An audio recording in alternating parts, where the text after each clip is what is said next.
Bonjour à toutes et à tous et bienvenue dans une invitation voyage particulièrement musicale aujourd'hui. C'est au son du biniou et de la harpe celtique que nous irons en Bretagne dans quelques instants rejoindre Alan Stivell.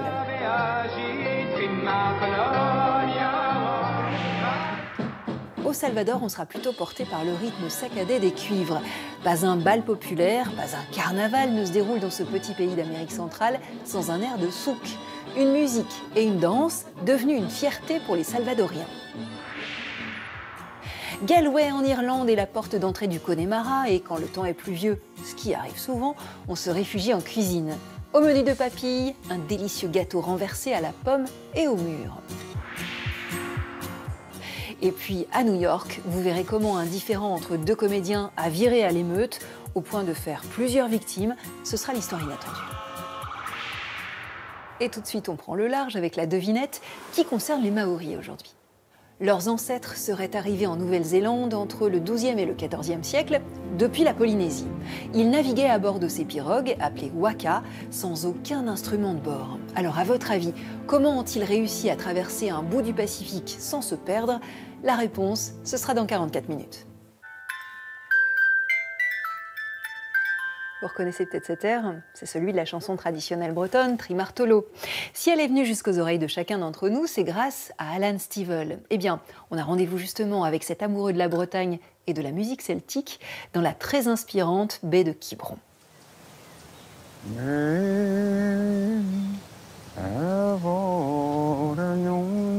La Bretagne est pour Alan Stivell la source intarissable de son chant. L'âme de ses compositions.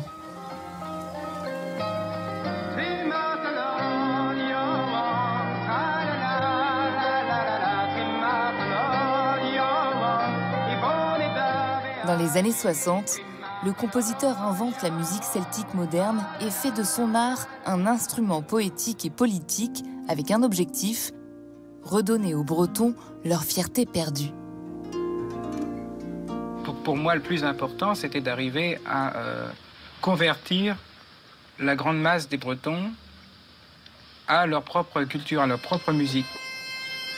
C'est-à-dire que les Bretons retrouvent leur dignité. Puisant sur le territoire armoricain les forces de sa mission, Alan Stivell embrase l'Olympia en 1972, puis les scènes internationales avec la conviction que la musique est l'arme idéale de son combat pour l'identité bretonne.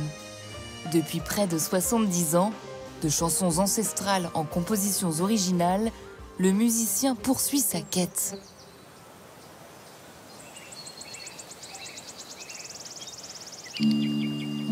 Entre Carnac et la Trinité-sur-Mer, la baie de Quiberon abrite la plus forte concentration de mégalithes du monde au bord de l'océan Atlantique. Un paysage tellurique puissant qui captive dès l'enfance le musicien en devenir.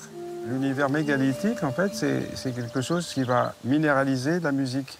Et il y a aussi cette conscience du temps, remontant à 6000, 7000 ans.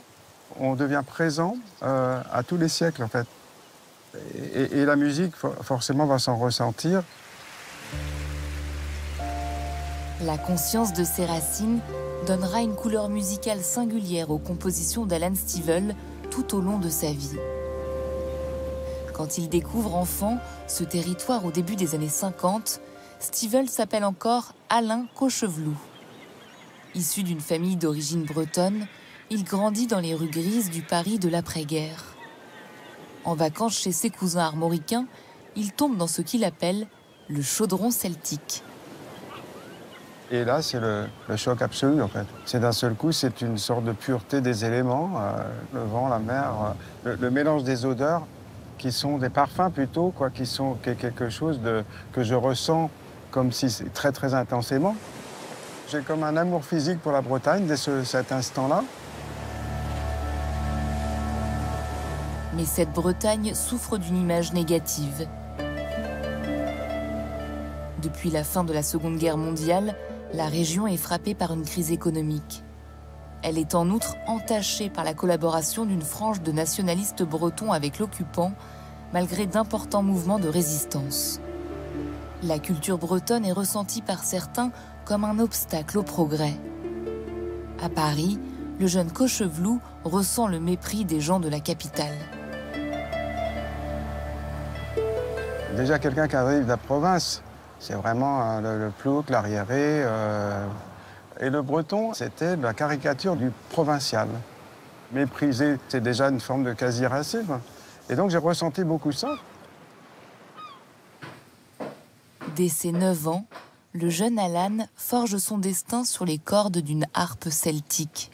Conçue et sculptée par son père, elle avait disparu du paysage breton à la fin du XVIIIe siècle.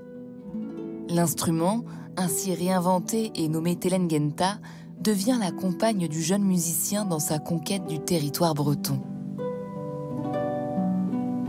À travers cette harpe, on va contribuer à faire revivre la Bretagne.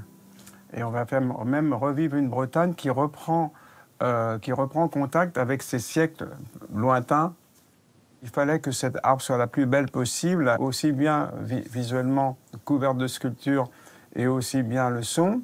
Il fallait qu'elle séduise les gens, parce que quel était le but? C'est qu'elle se réinstalle en Bretagne. Accompagné de son père, le jeune musicien se produit dans des églises et des scènes locales et se fait connaître.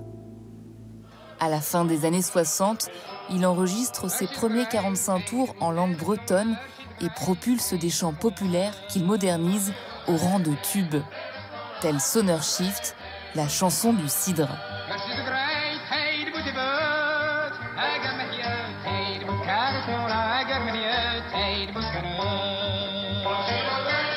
Le chanteur prend le nom de Stivel, la source en breton, et crée une osmose entre ses compositions et le folk rock en vogue outre-Atlantique. Il finit par convaincre la jeunesse bretonne de la modernité de sa musique. Quelqu'un met mon single dans le jukebox, et puis finalement, ils ont envie de taper dans les mains, et puis ils oublient que c'est en breton. Et puis à l'instant qui suit, ils disent « Ah oui, mais c'est en breton en fait ». Et d'un seul coup, il y a comme une forme de fierté, « Bah oui, mais après tout, on est breton, etc. » Ils vont même commencer un petit peu leur cheminement pour devenir presque chauvins.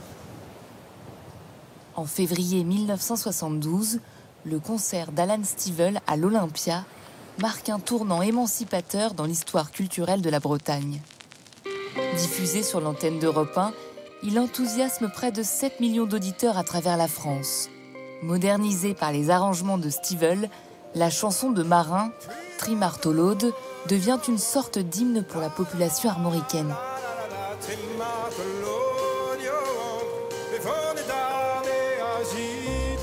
Cette chanson a quelque chose en elle qui va ressembler en fait à ce qu'est le peuple breton. Il y a une forme de nostalgie quand même dans la chanson qui va passer de cette espèce de mélancolie qui est celle qui est donnée par la vie quotidienne de beaucoup de gens. Et finalement, tout le monde a la sensation en la chantant d'avoir vaincu le monde et toutes ses difficultés, et c'est la joie qui l'emporte.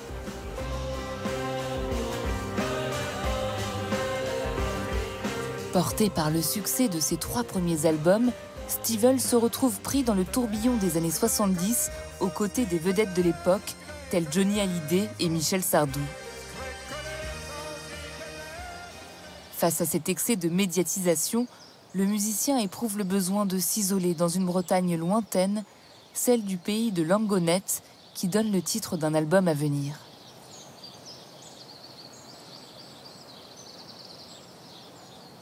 La région appelée Creizbreizh est une contrée rurale, reculée, dans le centre-ouest de la Bretagne.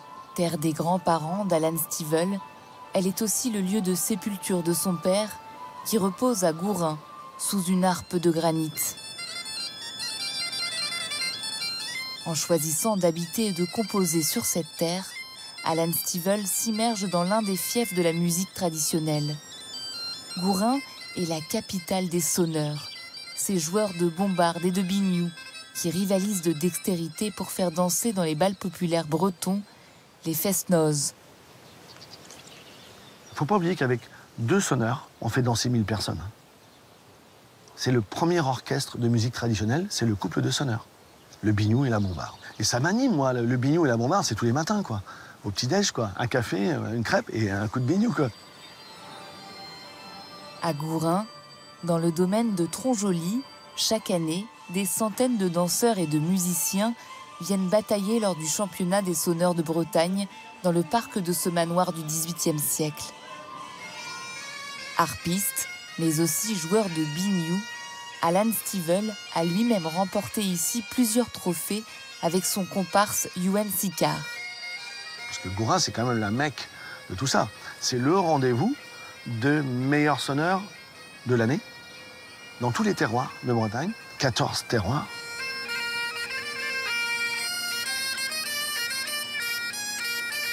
C'est pas un bastion, c'est pas ça, parce qu'on n'est pas en train de faire la guerre. On en découvre en fait avec cette musique, et cette année, c'est moi qui gagne, quoi. C'est quelque chose qui anime les gens, pour de vrai. Nourri par cette musique traditionnelle, Alan Stivell garde pour autant un pied dans la rock attitude. Il conçoit au fil des décennies des harpes futuristes capables de rivaliser avec des guitares électriques.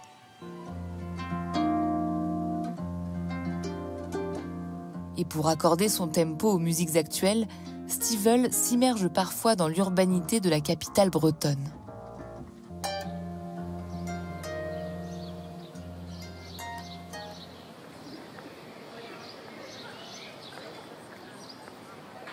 Rennes, ville universitaire, devient notamment dans les années 80 le rendez-vous incontournable des musiques nouvelles, avec pour point d'orgue plusieurs festivals.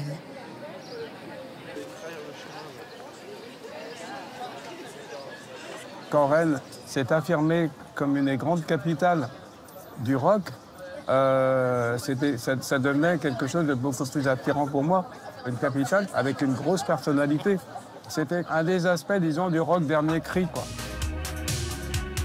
Cette sensation éprouvée par le compositeur doit beaucoup à l'émergence du Festival des Transmusicales.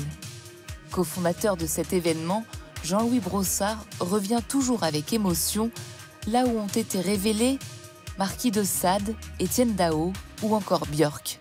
Là, on est donc devant la salle de la Cité, donc qui s'appelle aussi la Maison du Peuple, et c'est là où les Transmusicales ont commencé en juin 79. Au Trans, à chaque fois, c'est plus des nouveaux artistes, mais j'ai fait aussi souvent des gens un peu de mon histoire, des gens qui ont compté pour moi. Alan Stivell faisait partie un peu de ça, puisque c'était quelqu'un que j'aimais beaucoup. Et puis, donc, il y a eu cet album extraordinaire qui est sorti en 95, qui s'appelle Brian Boru.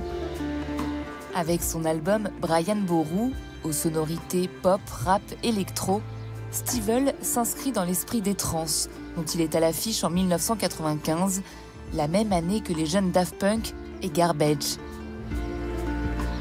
Le disque est une merveille sans nom, quoi. C'est un des plus beaux disques de cette année-là, toute musique confondue. Dans ce 33 tours, un titre résonne avec une intensité particulière. Parliament Lament, la déploration du Parlement. Dans cette chanson, Stivell s'empare d'un drame vécu à Rennes au cours de l'hiver 1994. Lors d'une manifestation de marins-pêcheurs bretons contre la politique menée par le gouvernement, le Parlement de Bretagne s'enflamme accidentellement sous le regard effaré des Rennais. Édifice prestigieux du patrimoine rennais, ce Parlement, devenu palais de justice, incarne le pouvoir administratif et judiciaire de la Bretagne du temps de son autonomie, entre le XVIe et le XVIIIe siècle. Et pour l'ensemble des Bretons, il y a effectivement cette notion du Parlement de Bretagne. C'est la Bretagne dans une forme d'officialité qui disparaît. Et donc là, évidemment, il y a quelque chose d'un ressenti qui va même susciter, je pense, un regain d'une conscience bretonne, d'une certaine manière.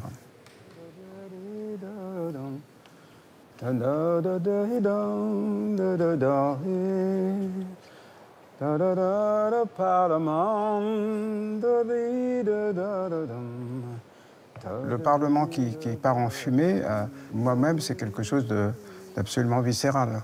C'est un peu la mort d'un proche. C'est ce ressenti-là. Et la musique telle qu'elle va s'exprimer, ça va vraiment être ça. C'est un chant funèbre, quasiment. Infatigable artiste militant à plus de 80 ans, Alan Stivell sort Liberté Roison en 2024. Un album dans lequel le musicien chante toujours haut et fort sa terre bretonne et sa celtitude.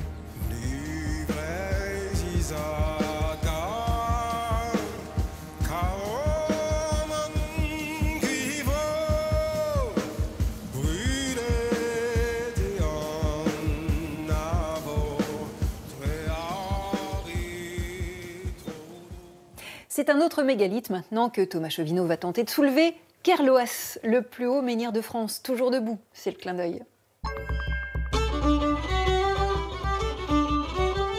C'est le plus haut menhir de France, encore debout. 9,50 mètres. Et encore, à l'origine, il était bien plus grand, pas loin des 12 mètres, mais la foudre est passée par là. C'est le menhir de Kerloas, dans le pays de Brest. Contrairement à ses petits copains de Carnac, par exemple, qui sont en bande, lui est tout seul dans son champ depuis environ 7000 ans, à la grosse louche, quand nos ancêtres l'ont érigé à l'époque néolithique. D'après les estimations, il pèserait 150 tonnes. Cette pierre, il a fallu l'extraire, puis la tailler, puis la déplacer, puis la lever, à une époque où la plupart des outils sont en silex ou en os. 150 tonnes à soulever. Mais comment ont-ils fait ? La piste des fées a un temps été évoquée. Celle de Gargantua aussi. De passage en Bretagne, le géant aurait été mal reçu, nourri avec une infecte bouillie. Pour se venger de ces Bretons malotrus, il aurait déposé dans leur champ ses mégalithes. Et pourquoi pas Gargantua en Égypte tant qu'on y est ? Ça nous changera d'Iti qui aurait construit les pyramides, comme le croient beaucoup d'internautes, un peu aidé par Musk qui un jour a affirmé dans un tweet « Pour se marrer, les extraterrestres ont construit les pyramides, évidemment ». Ce sont les hommes et les femmes qui ont déplacé ces mégalithes à l'aide de troncs d'arbres utilisés comme des rails, puis les ont levés grâce à d'autres troncs utilisés comme leviers. C'est l'hypothèse qui fait aujourd'hui consensus chez les historiens. Et si on a pensé un temps qu'il pouvait s'agir d'un rite funéraire, ce n'est plus aujourd'hui le cas. On n'a trouvé aucun ossement sous les menhirs. Ils auraient peut-être pu servir à marquer une frontière. Mais le menhir de Kerloas offre lui un petit truc en plus. À une époque, les jeunes mariés de la région sont venus s'y frotter tout nus. L'homme pour enfanter des garçons, la femme pour régner en maîtresse dans son foyer. Un peu comme la statue de Victor Noir, un journaliste tué par un cousin de Napoléon III au cimetière du Père-Lachaise à Paris, dont un endroit précis, lui, plus que les autres. Eh bien, vous n'allez pas le croire, mais ça marche. Les statistiques le prouvent. En Bretagne, selon l'INSEE, il n'est plus de garçons que de filles, et le taux de divorce est moins élevé que dans la plupart des autres régions de France. Et si ça se trouve, c'est vraiment Iti qui a bâti les pyramides. Je vais vous demander de vous mettre deux par deux à présent. Sonnez chez votre voisin si vous êtes tout seul chez vous. En tout cas, on va s'initier au souk. Pas le zouk, hein, le souk. Une musique et une danse qui ont contribué à unir le Salvador.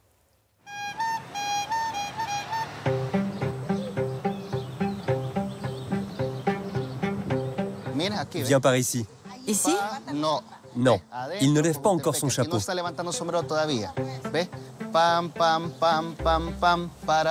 Maintenant, il le soulève jusqu'à ce qu'il le recule.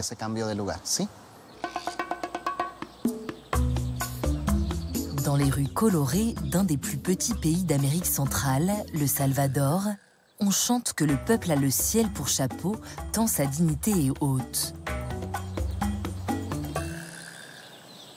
Le petit poussé américain a trouvé à se démarquer de ses voisins en imaginant dans les années 50 un rythme et une chorégraphie unique, le souk.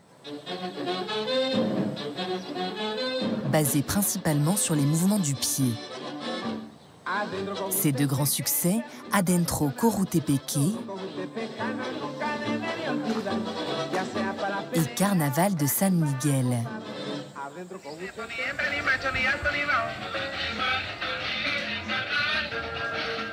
Les troupes de danse, tout comme les orchestres, aiment le souk et ne peuvent manquer une occasion d'en jouer lors des bals populaires. Par exemple, si un orchestre arrive dans la ville de Corutepeque, il se doit de jouer la composition Adentro Corutepeque. Si vous allez au carnaval de San Miguel, vous aurez le morceau Carnaval de San Miguel. Ce sont des pièces obligatoires du répertoire de tous les groupes qui jouent lors des différentes fêtes du Salvador. Le souk est un rythme qui fait partie de la musique populaire et cela nous identifie en tant que Salvadoriens. Le rythme, fierté nationale, a été pensé comme un vecteur de joie et de légèreté pour rassembler une société profondément inégalitaire et à l'histoire contemporaine violente. Un pansement coloré qui illumine autant les rues que les cœurs.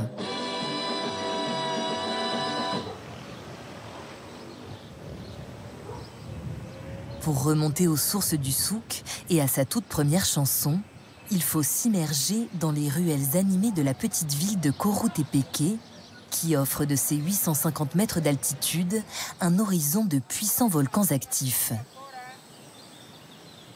Au coin de l'Avenida Sur, on peut se replonger dans le Salvador du 19e siècle, quand le pays obtient son indépendance de la couronne espagnole en 1821. La situation géopolitique et volcanique sont alors toutes deux explosives. Corutepeque est au centre de grands bouleversements historiques. Au XIXe siècle, nous avons eu l'occasion d'être la capitale de la République à 4 reprises. La dernière fois, c'était en 1854, quand San Salvador a subi un tremblement de terre qui l'a complètement détruite et donc ramené la capitale ici. À cette époque, arrive un étranger, William Walker, un Américain qui a l'idée d'envahir toute l'Amérique centrale en commençant par le Nicaragua et d'en faire une nouvelle colonie des États-Unis. Le président du Costa Rica lui déclare alors la guerre et ici, à Corutepeque, le président de l'époque, San Martín, décide que nous aussi, Salvadoriens, allons nous battre et les aider. La ville devient le point de passage de toutes les troupes américaines qui convergent vers le Nicaragua et le Costa Rica. Une zone sensible et souvent attaquée. C'est là qu'un célèbre cri de ralliement retentit. Les soldats salvadoriens devaient attaquer par les toits. Et de là, ils pouvaient commencer à tirer sur les gringos, sur les Américains. C'est là qu'ils disaient « Adentro, Corutepeque ». Tous à Corutepeque. Ce cri a retenti pour la première fois. À partir de ce moment, et jusqu'à aujourd'hui, le cri de Corutepeque est devenu très célèbre pour nous. C'est la riche histoire de nos ancêtres. Presque 100 ans plus tard, en 1942, l'exclamation insuffle la première chanson d'un genre nouveau, le souk. Un jeune artiste en vogue, Paquito Palavicini, est sollicité pour créer la composition musicale du Festival de la canne à sucre de Corutepeque. Elle doit apporter de l'espoir et de la joie à un peuple endeuillé qui se relève tout juste d'une révolution réprimée par les armes, où plus de 30 000 indigènes ont perdu la vie. Paquito Palavicini a été inspiré par cet instrument indigène. Ici, certains l'appelaient sacabuche ou jouquet. Il s'est inspiré du son que l'instrument produit pour créer ce qui est à l'origine du nouveau rythme musical qui va représenter le Salvador jusqu'à aujourd'hui. Et c'est de là que vient la chanson Adentro, Corutepeque. Palavicini remplace le jouquet par des cuivres, plus à la mode, pour jouer le rythme saccadé de l'instrument traditionnel qui donne quand même son nom au souk. Le succès est retentissant dans ce jeune pays indépendant qui cherche à inventer son identité propre. Mais une composition ne se suffit pas à elle seule. Pour faire perdurer le succès, il fallait une légende. Et elle tient dans le seul nom de San Miguel.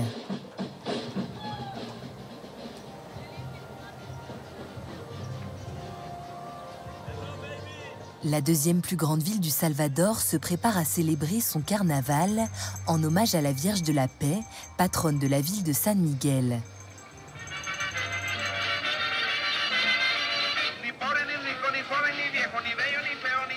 Elle accueillera d'ici quelques jours plus d'1 million de visiteurs des 4 coins de l'Amérique centrale. Dans les rues résonne une autre composition de Paquito Palavicini, l'emblématique Carnaval de San Miguel qui endiable déjà ses habitants.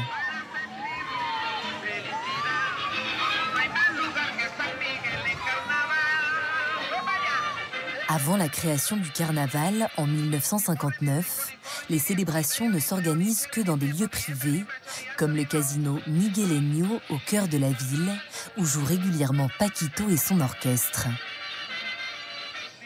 Paquito Pallavicini, à son serviteur. Paquito Pallavicini, à ton service. Je l'ai rencontré à l'âge de 13 ans ou 15 ans à Courutepeke.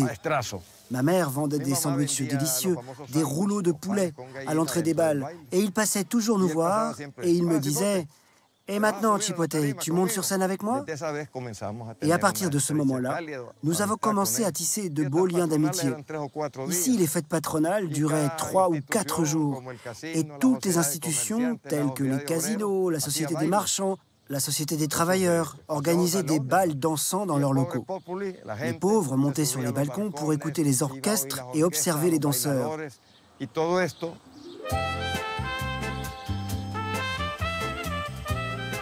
Et ici, au casino, dans le centre, c'était l'endroit où arrivaient toutes les personnes fortunées.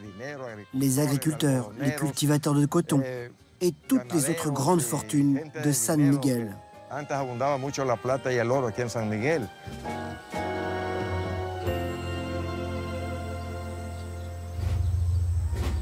Au même moment, dans les années 50, la menace d'une guerre civile plane. L'Amérique latine s'embrase avec la révolution de Cuba. Une révolte étudiante est réprimée par les armes dans la capitale. Le pouvoir cherche à adopter une politique de conciliation. Le nouveau gouverneur de San Miguel voit dans les célébrations de la Vierge de la Paix une manière d'unir un peuple plus que jamais divisé socialement.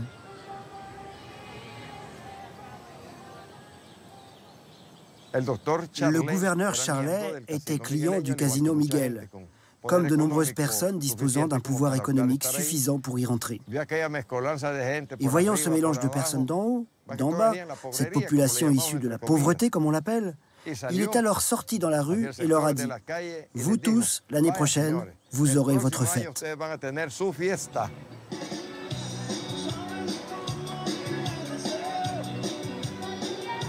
Le carnaval est né précisément pour cela, pour permettre à cette population très défavorisée d'avoir accès à la classe privilégiée. C'est ce dont a rêvé le docteur Charlet, et ce qu'il a réalisé.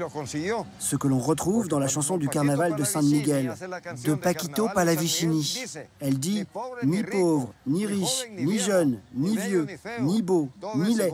Nous sommes tous égaux au carnaval de San Miguel. » La phrase du docteur Charlet est restée, écrite avec précision, chantée et mise en musique.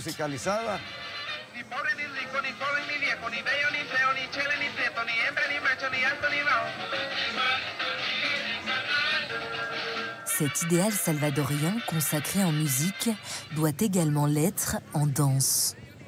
Tu peux aller avec Kimberly?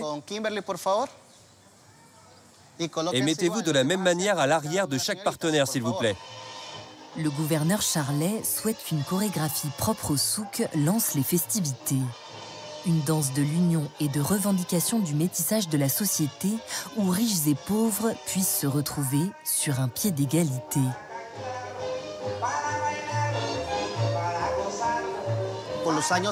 Dans les années 50, une ballerine du nom d'Adela Amaya crée les premiers pas du souk. Pour ce faire, elle commence à utiliser certains mouvements, tels que celui du talon, pointe, talon, pointe, entre autres, et réalise ainsi la première chorégraphie de souk.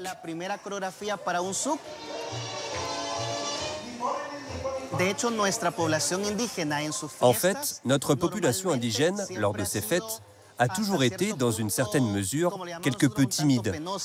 Le mouvement des femmes est donc un peu plus discret. Et chez son compagnon, par exemple chez les salteños, il y a un petit mouvement qui va par ici, mais cela reste léger. Et donc tous les pas partent pratiquement du genou, du pied ou des bras, de la tête, mais il n'y a pas de mouvement des hanches ou des épaules, comme dans les autres rythmes latins. C'est quelque chose de très spécifique qui nous différencie, nous les Salvadoriens, des autres rythmes latino-américains.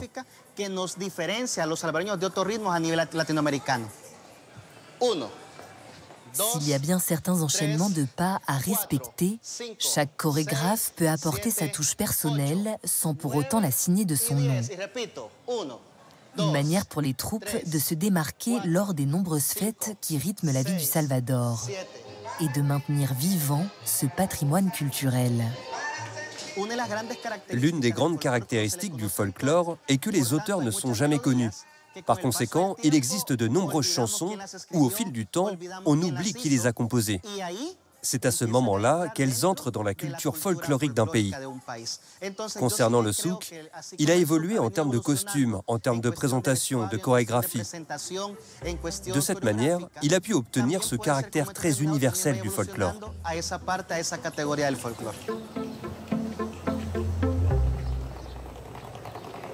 De 1980 à 1992, le pays subit un grand déferlement de violence.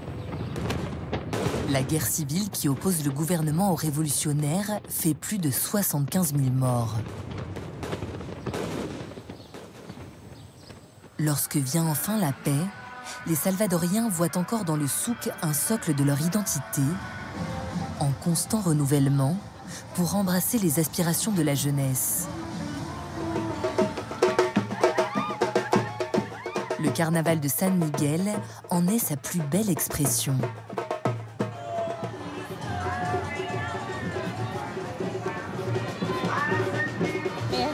Pour nous, le souk est une danse qui ne se démodera jamais. Jusqu'à aujourd'hui, nous la célébrons ici chaque année au carnaval de San Miguel. Le souk sera toujours un symbole du carnaval. C'est l'un des plus grands carnavals d'Amérique centrale et pourtant, nous sommes un si petit pays. Nous sommes vraiment très fiers car nous sommes des migueleños. Les célébrations ont lieu chez nous, à San Miguel.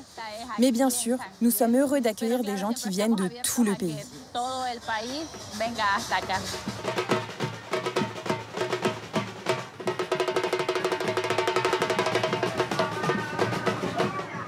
Les Irlandais seraient plus de 30% à consommer 5 fruits et légumes par jour. Ce seraient d'ailleurs les champions d'Europe en la matière. Eh bien, en tout cas, aujourd'hui, on va vous aider à faire comme eux. Avec des pommes et quelques mûres, regardez le dessert que nous réserve Camilla, qu'on retrouve à Galway.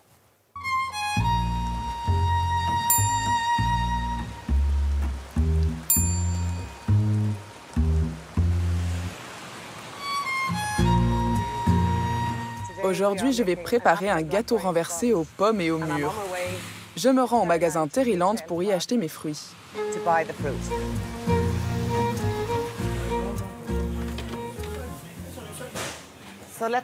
Cherchons nos pommes et nos mûres. On a ici de très belles mûres. Et je vois les pommes là-bas. Voilà nos pommes. C'est la saison idéale pour en cuisiner. Ce sont des pommes à cuire et elles seront parfaites pour le plat que l'on va préparer. Bonjour. Bonjour. Vous avez besoin d'un carton ou d'un sac? Je vais vous prendre un petit sac, s'il vous plaît. Voilà. Est-ce qu'il vous faut un ticket? Oui, s'il vous plaît. Merci beaucoup. Passez une bonne journée. Merci beaucoup. Au revoir.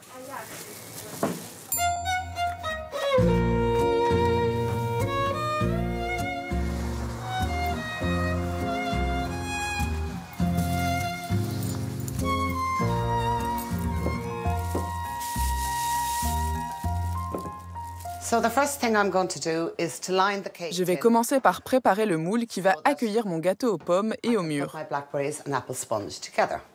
Il faut recouvrir le fond du moule avec du papier cuisson.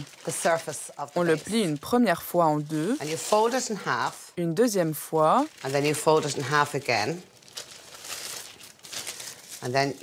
et on replie encore une fois. On retourne son moule. On se sert du centre de notre plat pour découper un rond. Et ensuite, on déplie. Voilà notre papier cuisson qui rentre parfaitement dans le plat. Maintenant que notre moule est prêt, on va commencer notre pâte.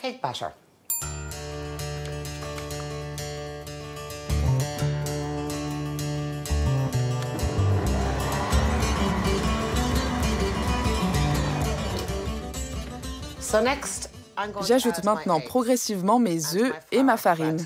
Il est très important d'ajouter ces 2 ingrédients petit à petit. C'est ce qui permettra à notre pâte d'avoir la texture parfaite. J'ajoute la vanille et 1 ou 2 cuillères de lait. Notre pâte est parfaite. C'est exactement la consistance que je voulais. Je peux maintenant éplucher et découper mes pommes. Tout le monde aime les pommes en Irlande. C'est une tradition dans la plupart des familles. On a tous grandi avec les tartes aux pommes de nos grands-mères. Apple pie.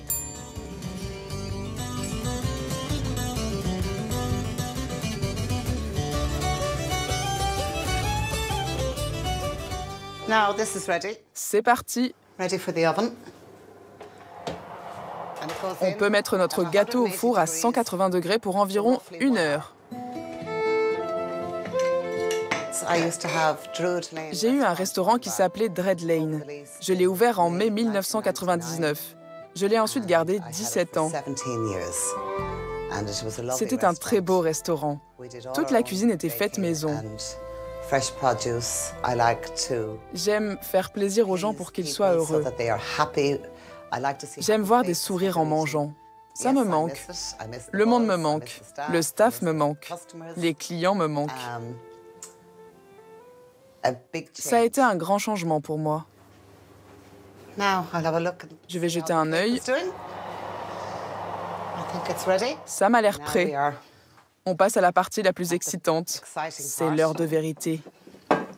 Je dois retourner mon gâteau.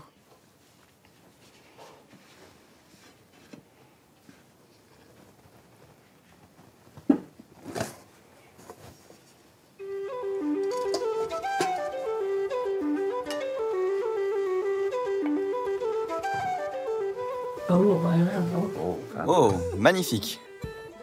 Arin, je te sers la première part. Avec grand plaisir. Je trouve que les mûres contrebalancent bien avec le goût des pommes, non? C'est vrai. Tu as fait cuire les pommes avant de les mettre? Non, je les ai mises directement. Direction New York maintenant pour une représentation de Macbeth, tellement polémique que l'armée a dû intervenir. Comment en est-on arrivé là? C'est l'histoire inattendue. New York, la jungle de béton où les rêves se font. La ville qui ne dort jamais. Et si l'on en croit les chansons populaires, The Show Must Go On, le spectacle doit continuer coûte que coûte. Sauf peut-être quand 2 comédiens attisent tellement les passions que la tragédie n'a plus rien d'une fiction.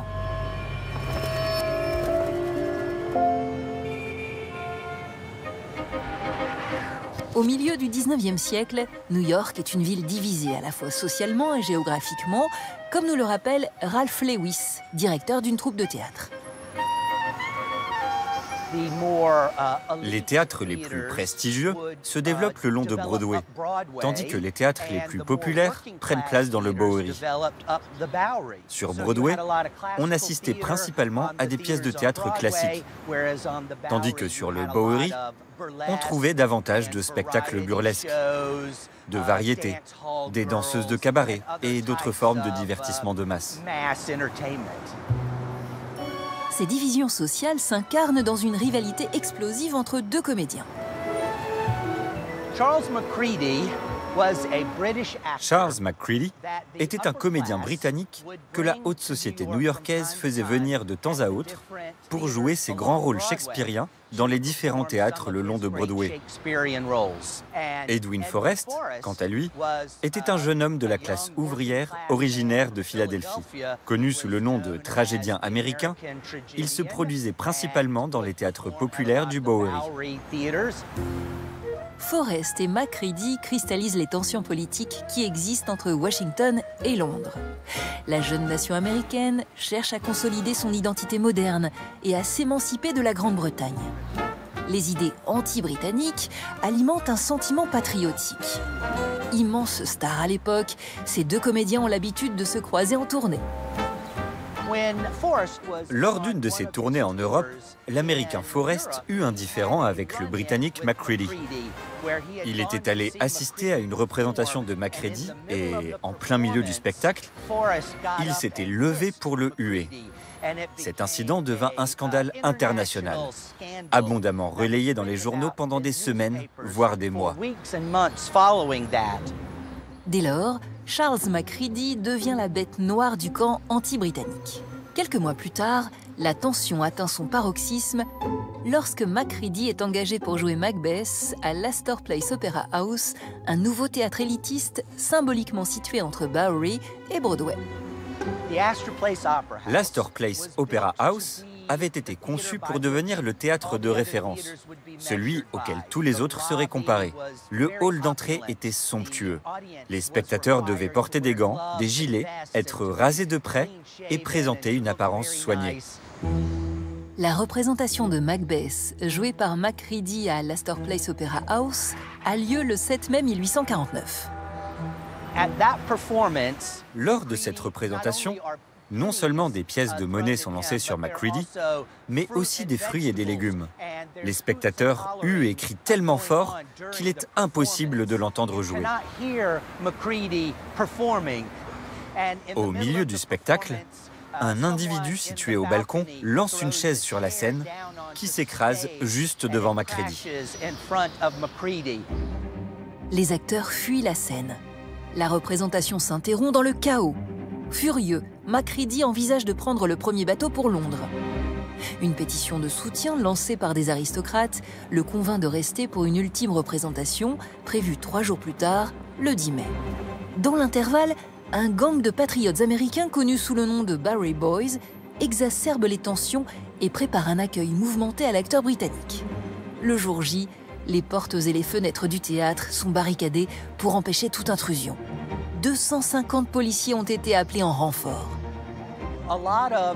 Plusieurs rues autour de la place étaient en construction. Il y avait donc des piles de pavés tout autour du théâtre. Les Bowery Boys, qui se trouvaient à l'extérieur, commencèrent à prendre ces pavés pour les lancer contre les fenêtres et les portes de l'opéra. À un moment donné, la police arrête le spectacle et procède à l'arrestation de plusieurs spectateurs. Ils les emmènent au sous-sol du théâtre où ils ont installé une prison improvisée. Sauf que ces détenus commencent à allumer des feux et la fumée commence à se répandre dans le théâtre. Sur scène, la performance continue malgré tout. Macready parvient même à terminer la pièce. Mais une foule de 10 000 personnes gronde sur la place du théâtre. À la fin du spectacle, la garde nationale, qui ne parvient pas à disperser cette meute, déclame le Riot Act, qui l'autorise à tirer à balles réelles sur les émeutiers. Mais dans l'agitation, personne n'entend cet avertissement. Les policiers levèrent leurs armes et tirèrent sur les civils innocents qui se tenaient simplement autour du théâtre. Avant que le public ne comprenne ce qui se passait autour de lui, plus de 20 personnes furent abattues. On dénombre également des centaines de blessés. Les coups de feu n'ont pourtant duré que quelques minutes. La garde nationale disperse la foule et met fin aux émeutes. Les émeutes de l'Astor Place Opera House furent la première fois que le gouvernement américain tira et tua ses propres civils innocents. Cela se produisit seulement 10 ans avant le déclenchement de la guerre de sécession aux États-Unis. Ces émeutes laissent la ville en état de choc. Peu après, Macready met fin à sa carrière. L'Astor Place Opera House ne se relève pas du drame et ferme ses portes quelques années plus tard. Tout à l'heure, je vous demandais comment les ancêtres des Maoris avaient pu parcourir une bonne partie de l'océan Pacifique et arriver en Nouvelle-Zélande sans instrument de bord. Eh bien, c'est grâce à un compas céleste. Cette pratique de navigation reposait sur l'observation du ciel. Les étoiles, la lune, le soleil, mais aussi le mouvement des vagues et les oiseaux étaient autant d'indices pour réussir à naviguer sans se perdre. En visualisant ainsi les 360 degrés de l'horizon, ça a permis à ces brillants marins de découvrir Hawaï, la Polynésie, puis la Nouvelle-Zélande, bien avant les premiers navigateurs européens. Quant à vous, il suffit juste d'une petite télécommande pour vous guider jusqu'à nous demain. Bis bald.